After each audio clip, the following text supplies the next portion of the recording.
Hello, purpose pursuers. I love the topic today.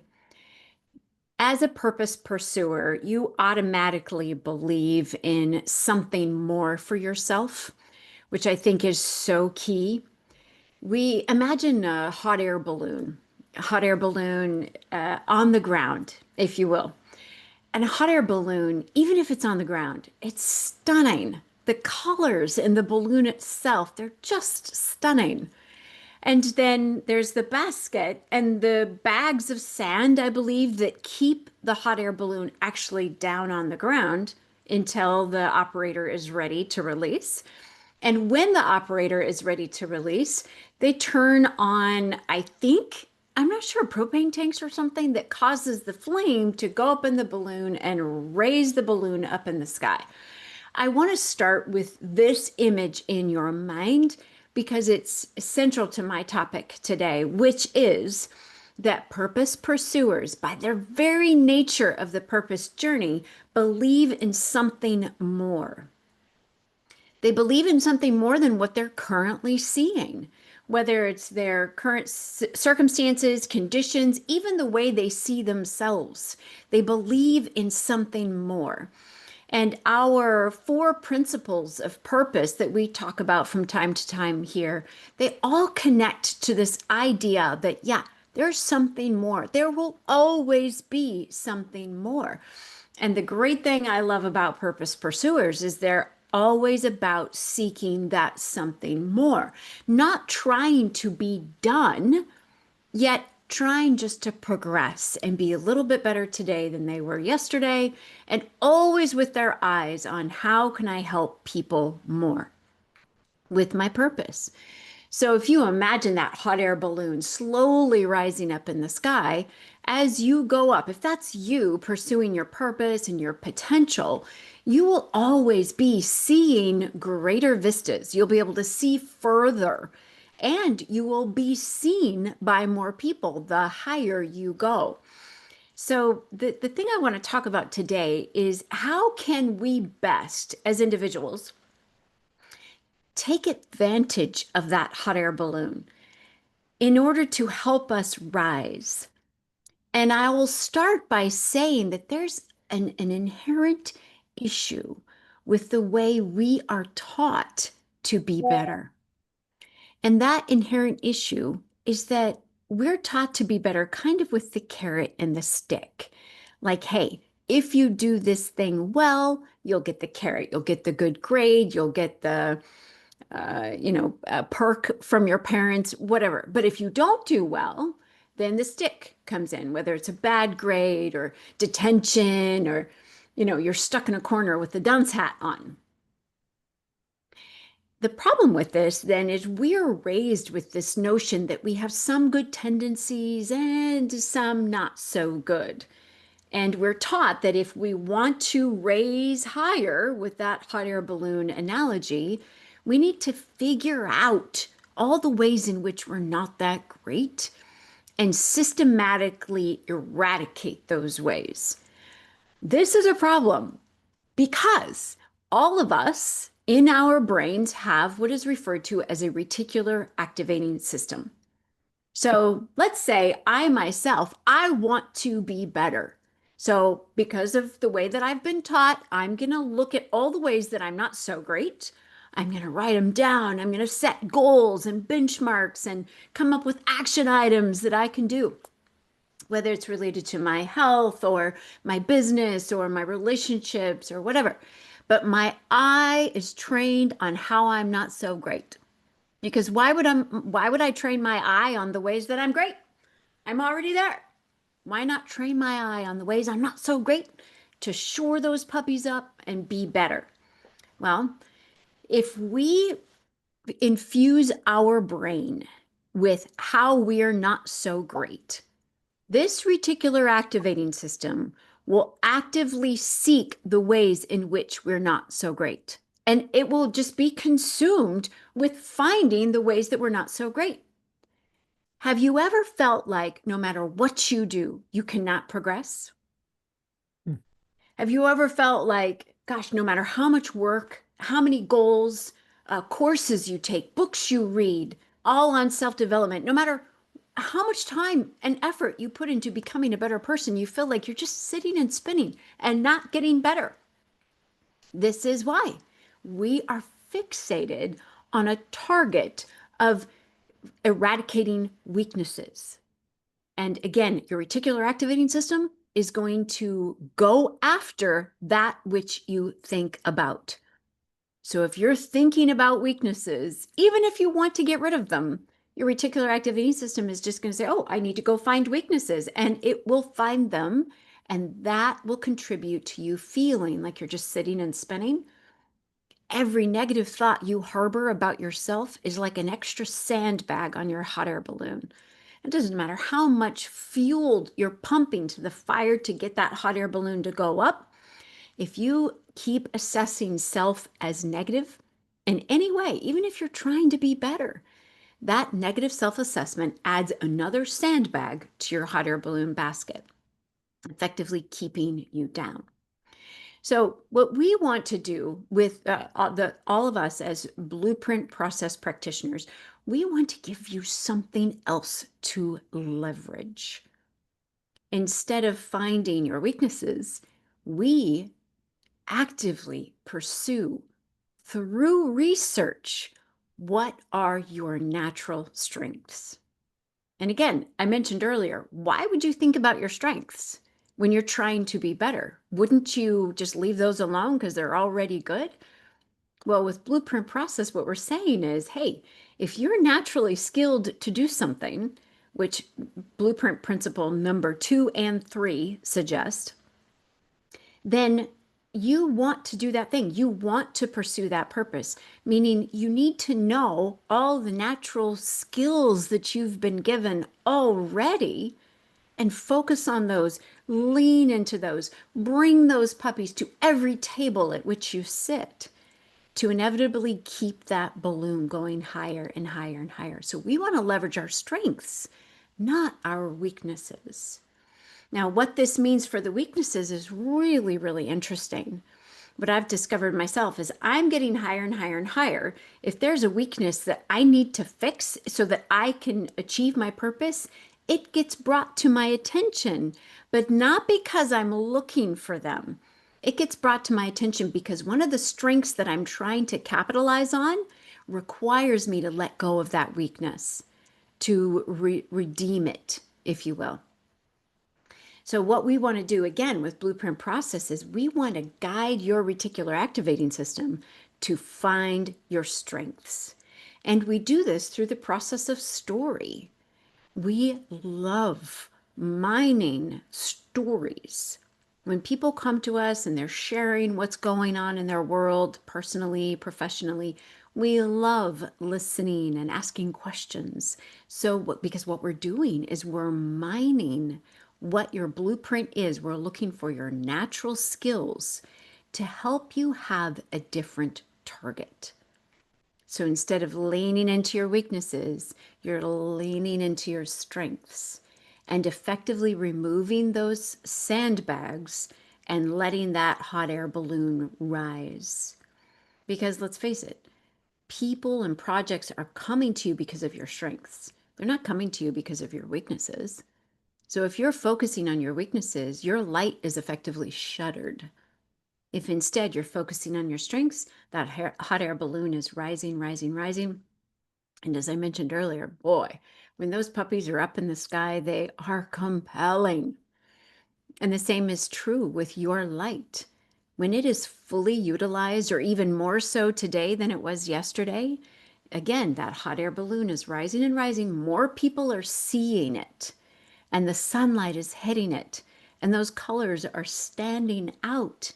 And it's the colors themselves, the strengths themselves that are magnetizing people and projects to you. So again, I love purpose pursuers because they're interested in raising their balloon higher so they can help more people, even if they wouldn't say it that way.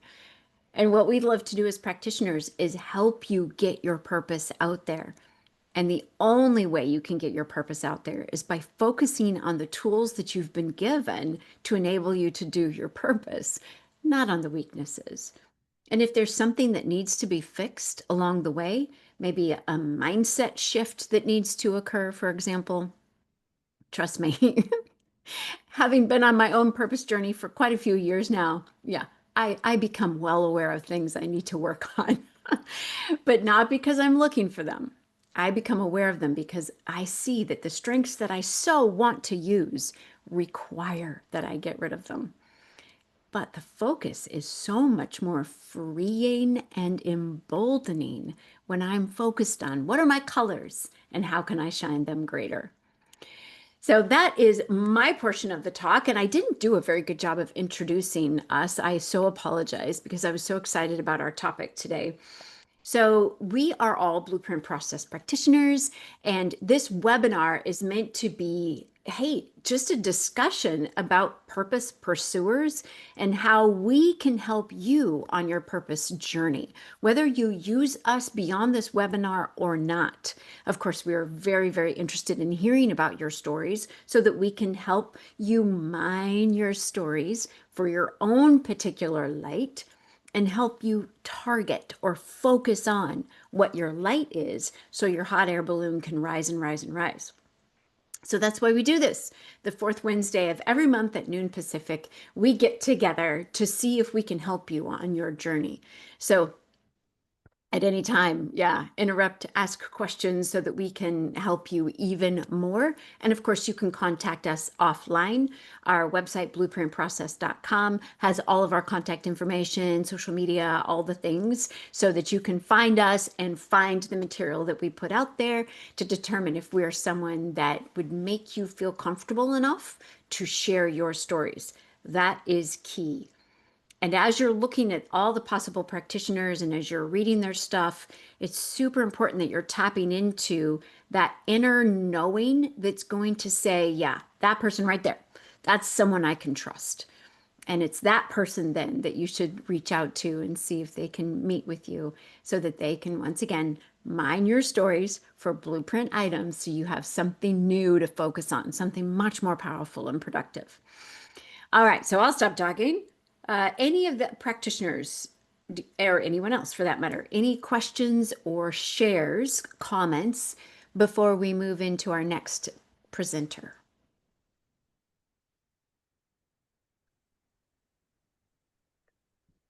Hi, Brandon. Hey, Tammy, something that I just want to double click on because I think that a lot of people, myself included, who do enjoy lifelong learning and who do enjoy that self-improvement, personal development kind of arena. I think for me, the big takeaway from what you just said is it's the focus aspect of it. Like, where am I finding myself focusing? Is it always focusing on the weaknesses, where I could improve, or is it the focus is more on this is my blueprint, this is my purpose, these are my strengths, and here's how I'm applying those and living that out. And then when faced with adversity, faced with a challenge where maybe I need some help, additional help outside of my natural blueprint and my natural skill set, then I see an area where, okay, I need some help here. So maybe I can go find someone to help me. Maybe it's in their blueprint to take care of this part of it, to team up with me.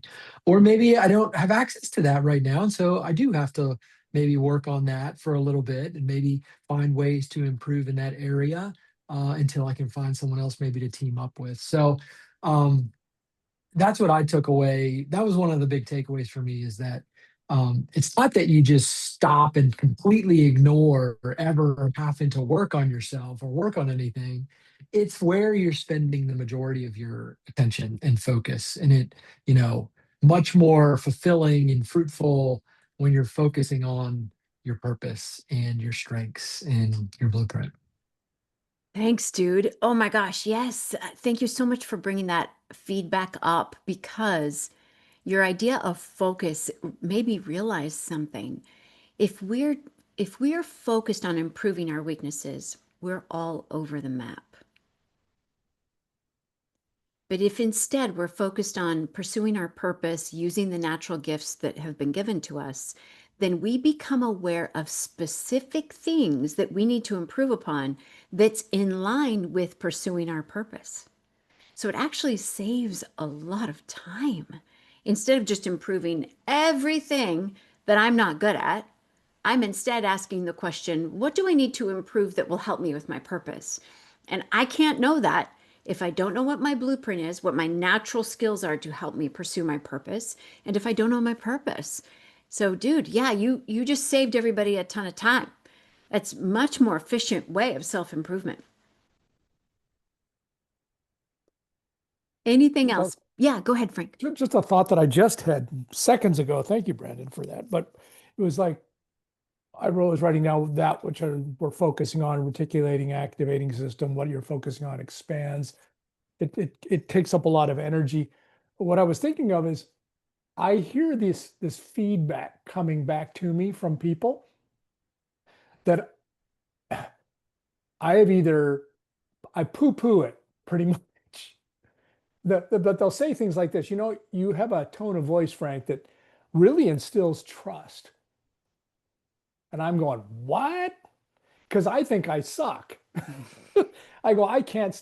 This is actually what said it because they go, I hate the way my voice sounds.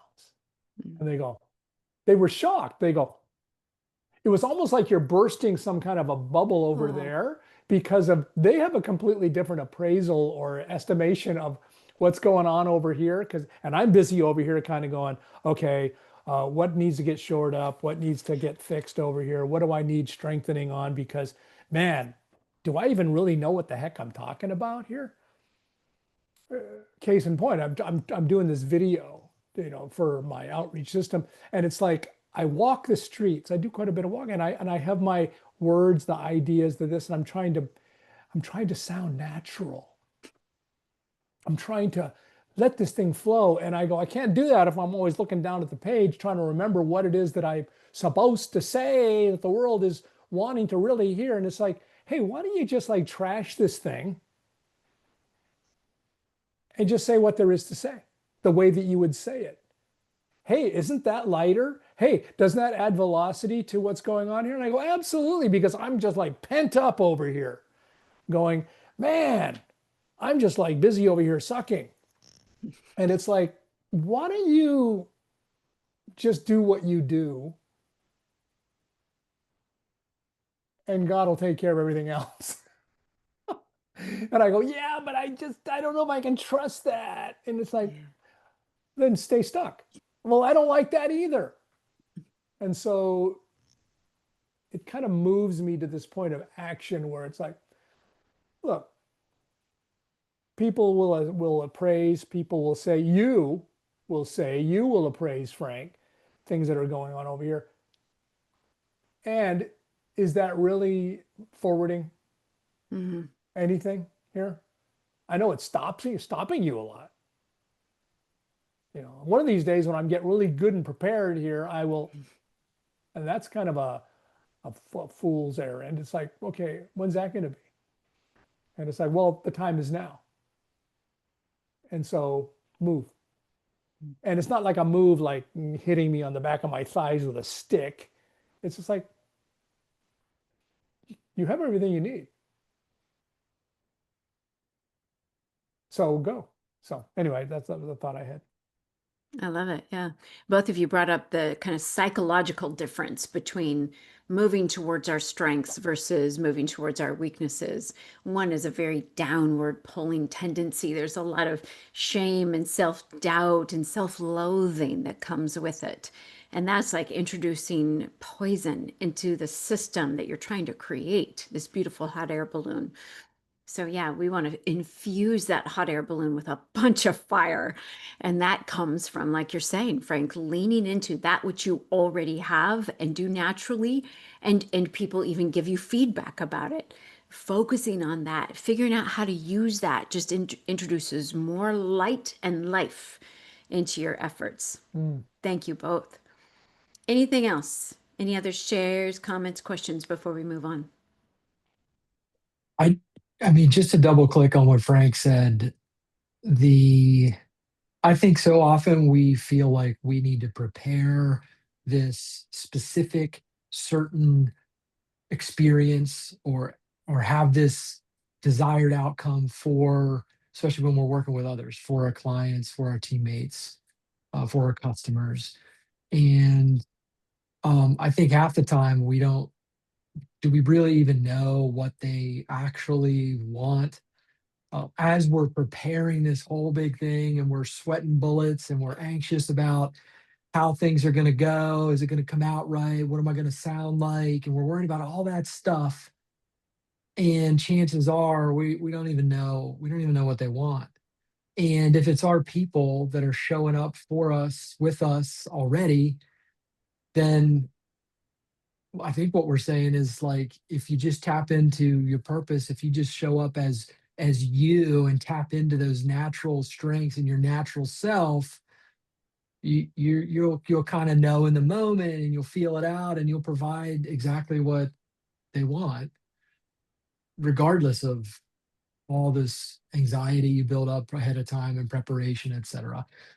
I'm not saying never prepare for anything. However, it's like, if I remember that, that's very helpful before I go into some type of event or something like that with folks. So Thanks you. Thank you. And it's prompting me to ask you guys a question, and Bill, feel free to weigh in on this if you'd like. Haven't you both experienced that? Where now that you know your blueprint and you know your purpose and you know your cause and you're gaining more confidence in that, haven't you both experienced not over preparing or over agendizing a conversation or something, and then actually, like you're saying, Brandon, you know what to say in the moment. It comes to you as to what to say in the moment. Have you both have, and Bill as well, have you guys experienced that? Yeah, there's definitely a thing about traveling light out there, and the freedom to enter any kind of a situation. We'll call it an unknown situation, and happily engaging it versus the I'm going to be a wallflower here and just kind of like reconnoiter the environment. And it's like, what? Wow, how fun is that? Yay! And the words that come up to me is like, when I engage the unknown is actually when I'm happiest. Mm, It's actually it actually engages my curiosity, spontaneity. See, that's mm, the thing. The spontaneity is like, oh no, what does the cue card say? yeah. No, no, it's already in you. This is the way you act. And hey, guess what? When that happens, it's amazing how this other big word comes into play there. It's called serendipity. Mm. It's like, well, I didn't know that was going to happen, but man, I really liked it. I didn't see that one coming. And the surprise. I'm surprised. They're surprised. It's like, wow, we didn't know that was going to come out of this.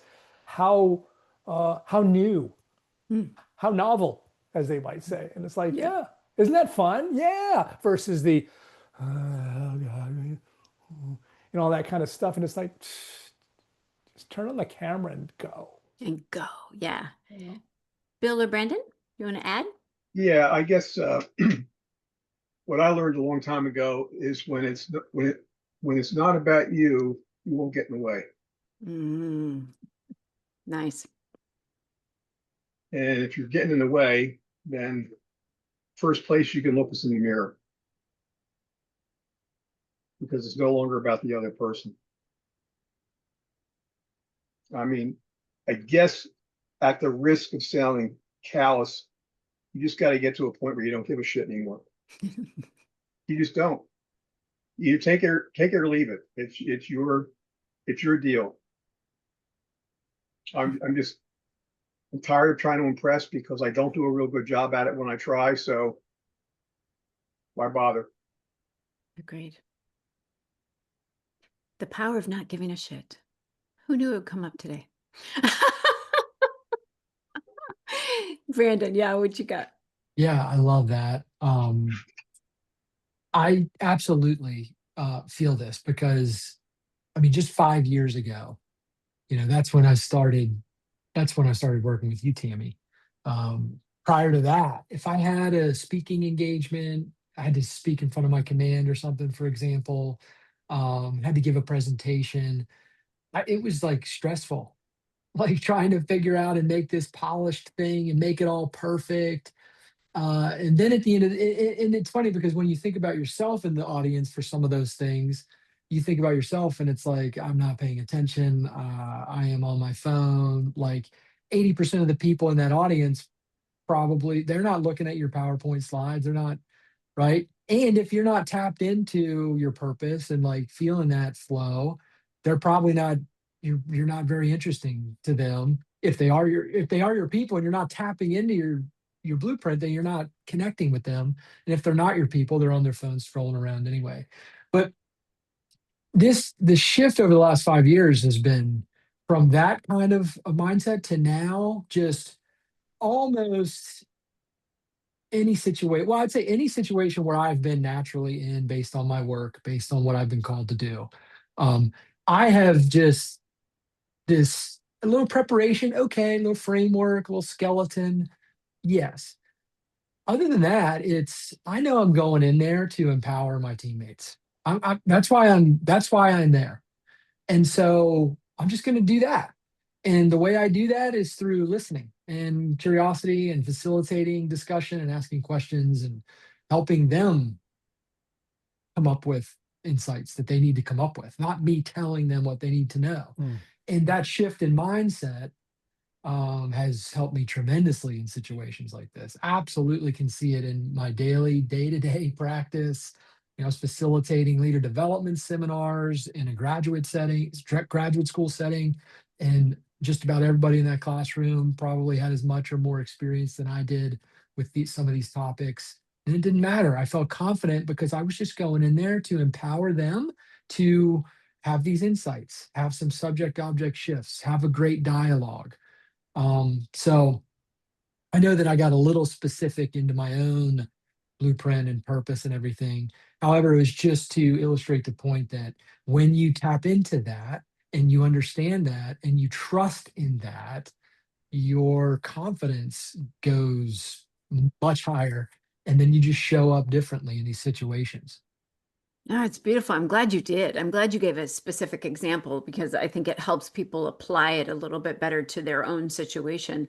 I'm sure everybody has had a situation like that where they like Bill was saying, they kind of let go of those concerns and they've got a higher goal in mind. So this kind of goes back to what we originally talked about with the hot air balloon. The whole idea of Blueprint is to give you a different focus. And it's exactly what you were talking about just now. You have your purpose as your focus. And immediately upon purpose is not only like what you said, the recognition that you've got it within you. You don't have to go get it or rely upon an agenda or a structure. And the idea of purpose, principle number 2, you're one of a kind for a reason. So it eliminates competition. So, like you were talking about, you're going into a room of people who are either older than you, more experienced than you, have more credentials than you, yet you still can speak to your purpose because it's your purpose. So awesome. Thank you for that share. And Any, it yeah, go also ahead. brings up a thing. I have my purpose. I'm gaining confidence and clarity in my purpose. But this traveling light thing, uh, and what Bill was just saying about if you're in the way, then it doesn't really matter. Well, put it this way, it's going to fall flat, and that's not really why you're out here, is it? Um, and so when I'm traveling light, it's for me, it's like I can actually hear what their purpose might be, Ooh, and and just kind of bring that out because you're dealing with. I get a chance to deal with folks that they will sit there and claim that they will say things like, "I don't know what I'm doing here. I don't know what my life is about." And it's like, well, then when I'm listening to that, I take into account, I'm going to put it that way, take into account, there's a person over here talking, and it's like 26, 36, 56, whatever however old they are. They got here for some reason. And that's kind of an angle of attack. It's like, well, there's something there that had you hang out What is it? Yeah, I'm all ears. Mhm. Tell me, what is it that, like, what kind of work you doing? Well, I did drywall. How'd you learn that? I mean, it's like, well, I'm looking for something. And what happens is significance and meaning starts coming in over there. And people are like, you really want to hear this crap? I go, Mhm. yeah. Yeah, because it's like, what do you, I'm not here for my health. I mean, tell me, how is it that you came into doing what it is that you do? I mean, work or pursuit or this, and something about making way to Mhm. hear what's going on over there. It does more for kinship. Mhm. And I may never see these folks again. I mean, because I'm dealing with people that are in jail, and movement is big there. But it's like, in the time we have, however long that is, let's get down to it and ask. And they just go, wow, nobody's ever asked me anything like that before. Nobody's ever actually, wow, I wasn't actually going to come up here, but I'm really glad I came. And I know they're not just saying that because they don't owe me anything. And frankly, I don't owe them anything either. But what do we have to do in this time here? Because you matter. And I already came equipped. I have purpose. I have my mission. I have cause, and all those kinds of things. What's going on over there with you? And that's really the spice. That's the thing that's like, mission accomplished. However long that takes, 30 minutes, 2 hours. And it's like, no, that was time well spent. Not because I said so. It's because of what went on there, and what the feedback was from them. It was like, oh, I really actually have a hold of something that I can build on. That's it. So Mhm. now it's the question of building on that. Yeah. So Lovely. All right. So, Frank, Brandon, which one of you wants to go next? go I ahead, can Brandon. go. I'm all talked out. I'm all talked out.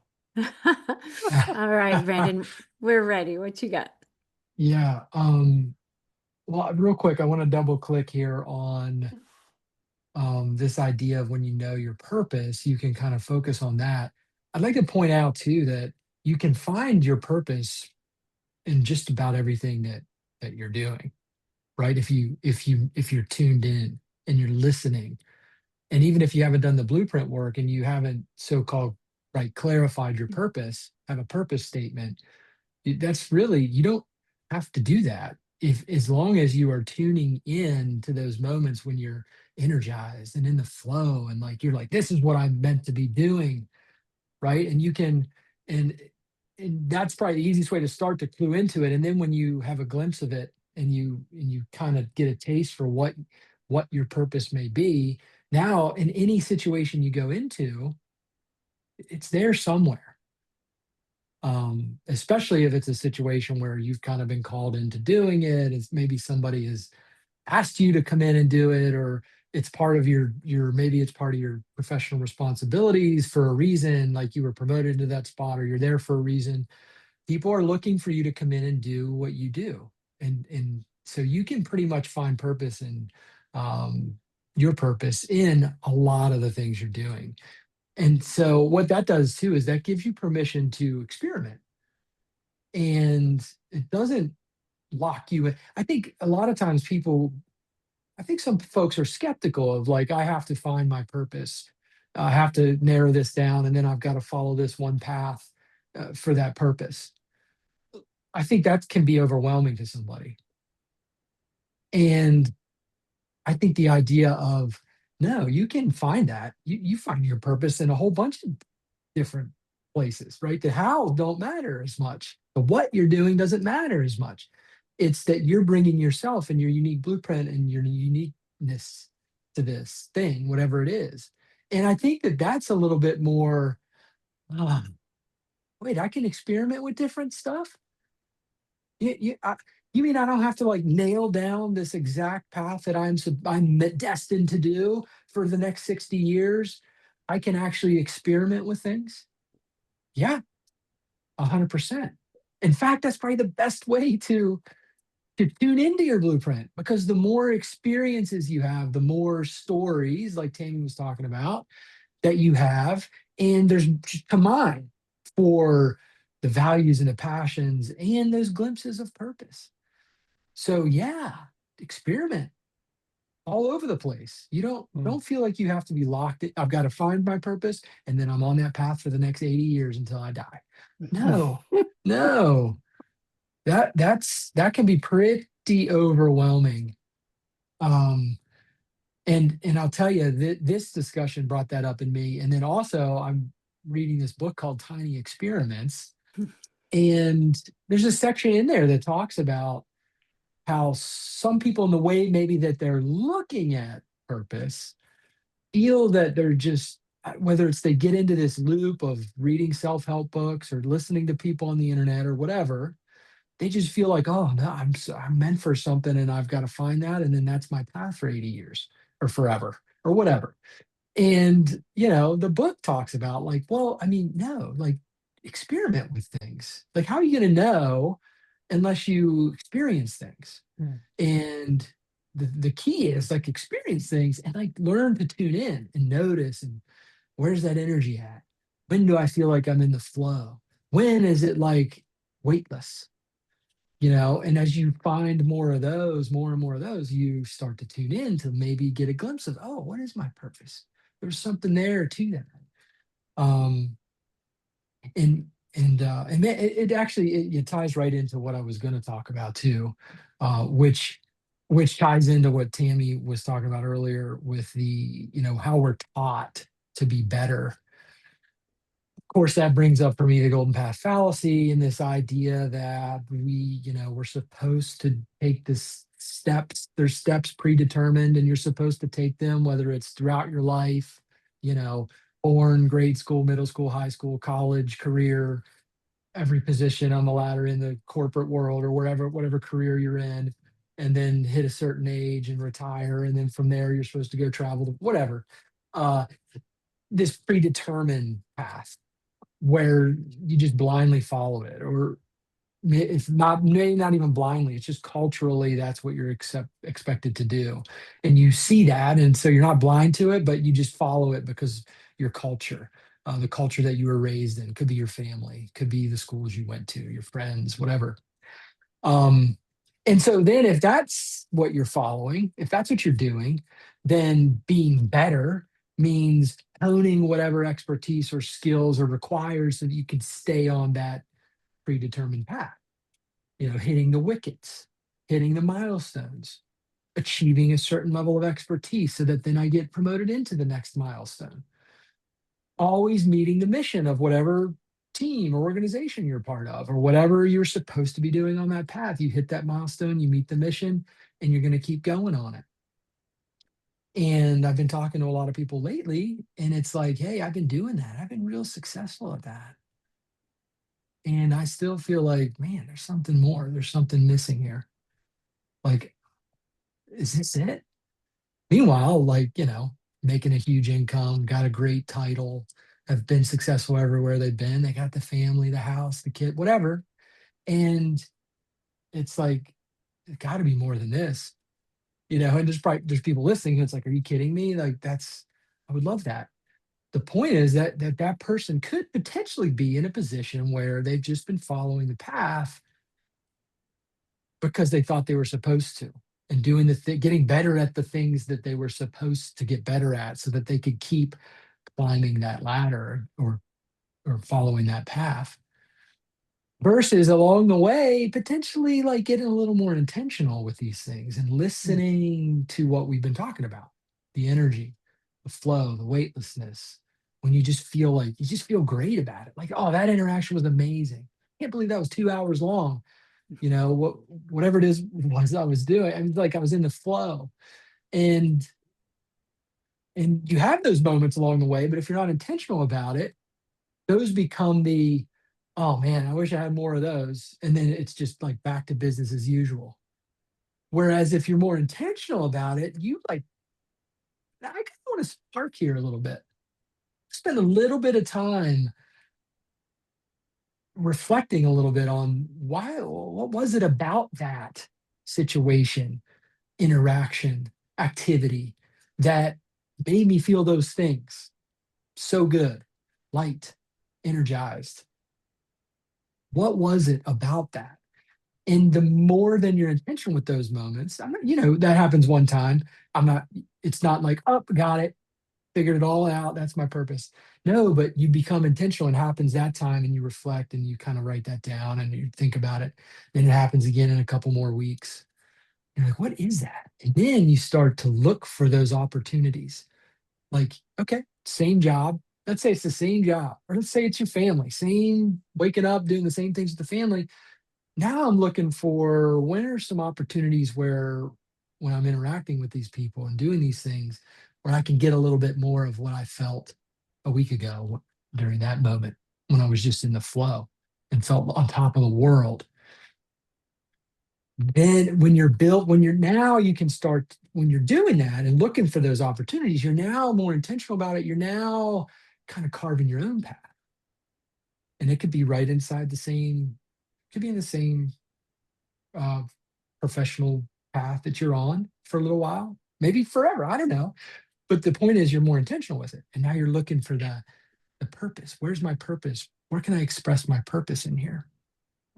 Or what things have I been doing that are giving me hints and glimpses into my purpose?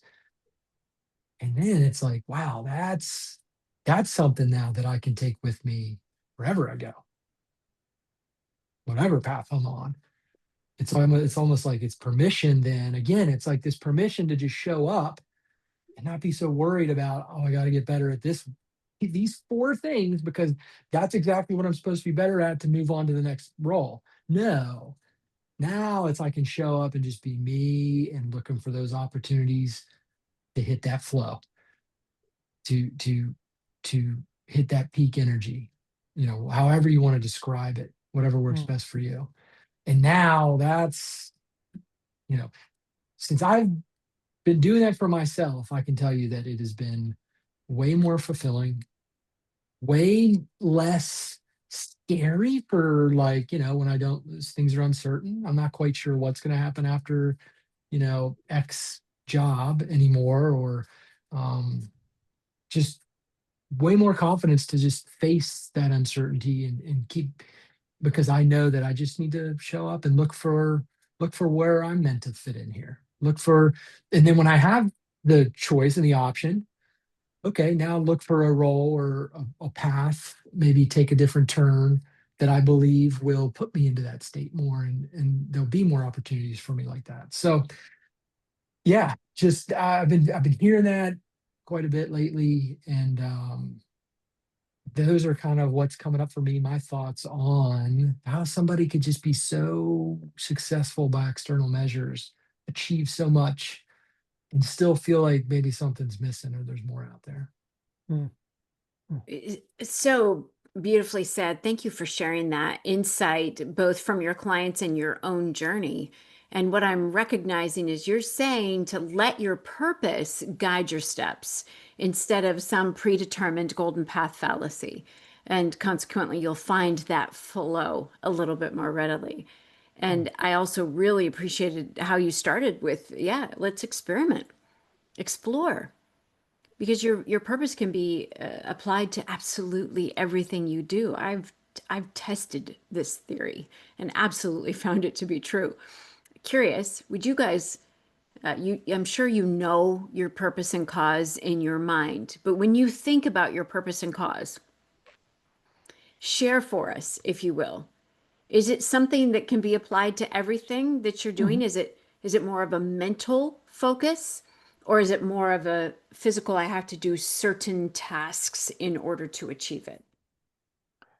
It's more the former for me.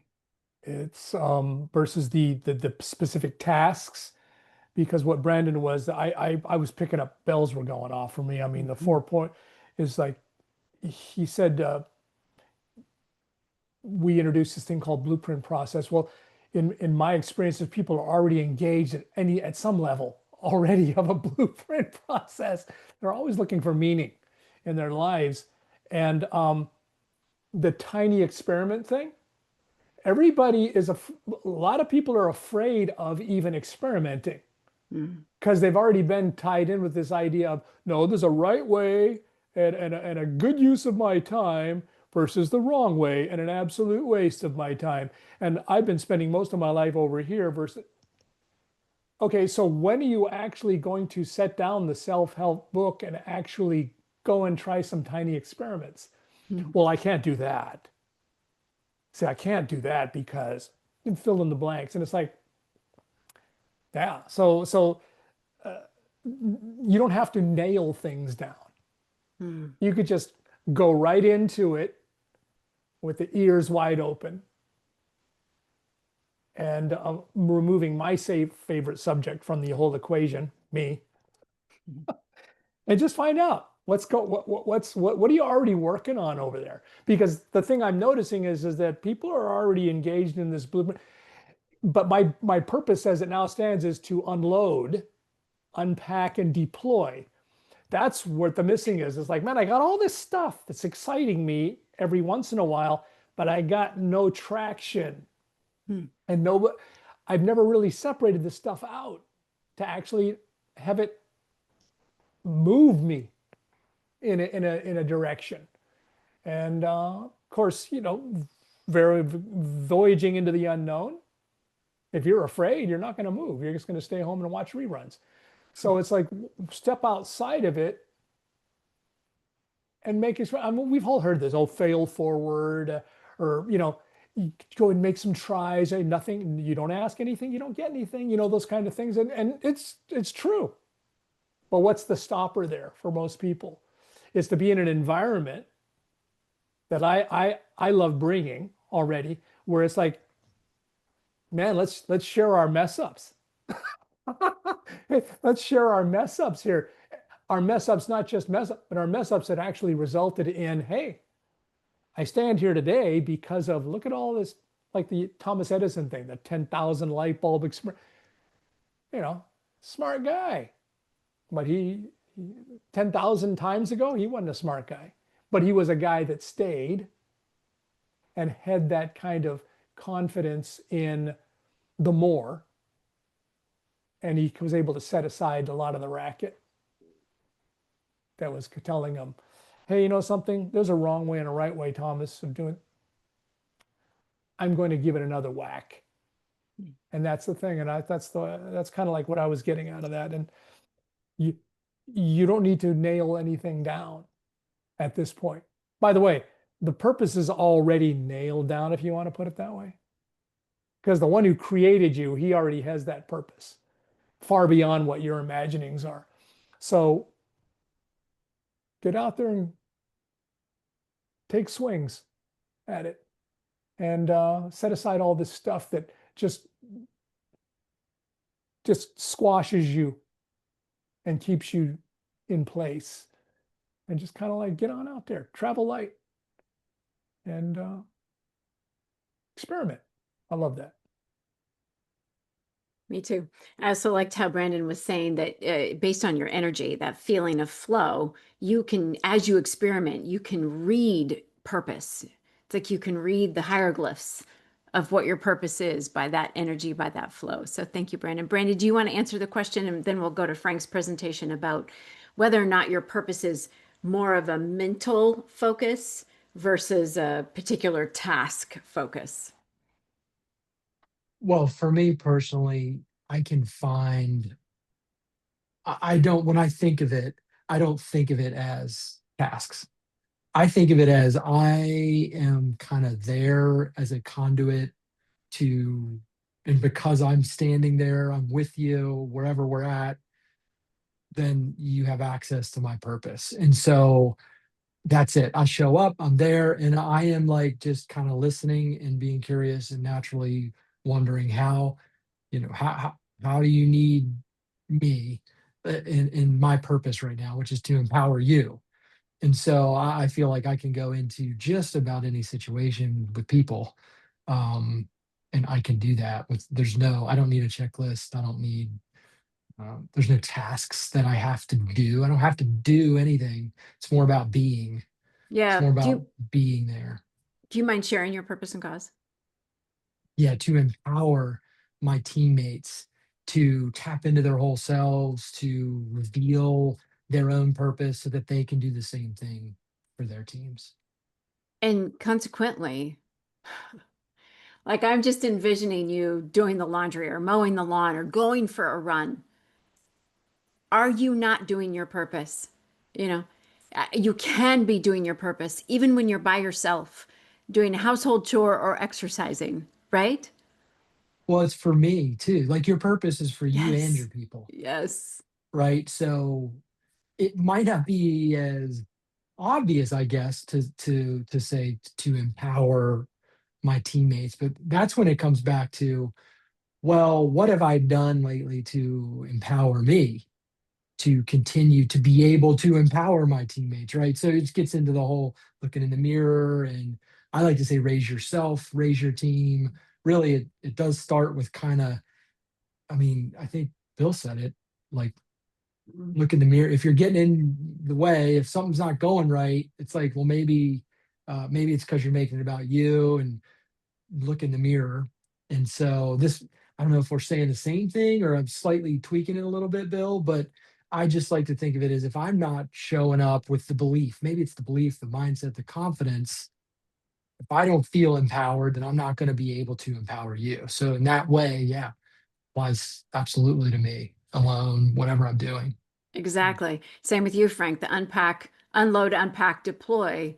And Bill, how about yours? Is your purpose something that you can do when you're by yourself with your granddaughter, cleaning out the pool? Is your purpose equally universally applicable? Yes. Mine too. And I would suggest that because principle number one states that purpose is a divine event. So your purpose is going to be divine, and you're expressing that in no matter what you're doing and should be. Frank, so sorry, but you've got plenty of time, I think. We'd love to hear what you have to say. Well, when you ask that question, is it a mental thing or is it a task oriented thing? I immediately went to the mental thing because without the mental thing for me, there ain't no tasks. Mm. There, to use the proper English there ain't no tasks because it's like if I'm not convinced in my mind that I don't bring nothing, I don't bring anything. It's like, look, I might as well just stay home, stay in the hangar. Okay. It's not a good flying day. So the mental thing is there. And again, it's the mental thing for me is like, okay, what is the facts? Well, what is it about Frank? What are his strengths? Well, verse, and I could look at that a couple of ways. I can look at that as like, okay, what does God say about that? Or again, what what does Frank bring to the table? And those odds are kind of like dicey because it's like, look, I only have a certain amount of. So in fact, if I was dragging around all my, I don't know that, I don't know, I can't do that, it would far outweigh even the strengths that I could probably come up with. So just leave that over at the side there and just go in with strengths. And what are you saying to yourself? And is it true? Mm. Is it true? And I've rewritten this thing over the past week, even to this day. It's like, okay, what is it? What is it that I bring? What is it that I'm going to use the term I bring? And it's like, look, I already come preloaded. I don't have to have the environment be a certain way. And guess what? If I'm coming in with preloaded purpose, which is a divine event, by the way, the tasks will appear. And I don't have to be enamored with any particular task. It's just like, I don't have to make a recommendation here. We are both seeing it. And the person goes, yeah, wow, this is amazing. I want to go. I want to go. I want to devote time, effort, energy, resources to that task because I can see it much clearer now than I have before. And I'm kind of going, yeah. And all I came was with my state of mind of, you know, I'm just here to hear, unencumbered. and point out things. And I tell people that I'm talking to, I go, is it okay if I interrupt a lot? Because I'm going to pick up things. And they go, no, that's okay. And that really provides the fuel a lot of the time through it, because people are like unloading. And I'll say, hey, can I ask something? Sure. And I know the sure is really like, yeah, please. Because they're looking for someone. They're looking for their someone to come along and actually provide that. And they go, oh, you have the time? Yeah, absolutely. And so you do that, and they can play fuller with that without this. Well, I'm really kind of sounds weird me saying this. No, forget about that. Say what there is to say. Say what you mean. And the tasks that will come to bear as to how to proceed down there or not. And it's like, so hopefully I'm answering yeah, good. So it's a mental thing. And I don't have to worry about tasks, because if I do worry about tasks, I'm going to be left with like, I don't know what the tasks are. And that doesn't grow confidence at all. It's like, so go in with what you already have. It's good. And God will bring to bear what it is that he wants to have happen in that whole interaction there. And it's good. You don't have to leave a situation kind of going, well, I don't know how that turned out. You may not. But seeds are getting planted. Things are getting watered. Things are growing. And it's like, yeah. And I served I employed my purpose. Mm. And yeah. Love it. I love how you were talking about basically the mindset attracts the opportunities, the experiments, the people, the right people. And I was just thinking of the image of the hot air balloon going higher and higher and higher, because it's fueled by your belief and your clarity. Brandon used that word earlier. So yeah, we are, thank you, Frank. Thanks all of you. Are there any other shares and comments before we wrap up today? I just wanted to, Seth's not here, but for those watching, Seth is another practitioner. And something that he said last month, all of you is welcome. Oh, And Frank, just now, as you ended what you were talking about there, it was back to no, there's no tasks, just you got it. You got what you need. Just go in. You've got it. Right? Like you got this. Like you are enough, you know?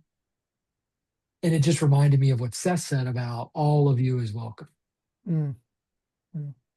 Um, you'll have to go back, I guess, and watch last week's or last month's, but Seth Manti, yeah, his was really good. So thanks. thank you for bringing that in. Yes. Yeah, go ahead, Frank. And one other thing is if whoever's watching this little episode here, you're already working at some level on your own blueprint. You may not have ever talked about it like that, but you are.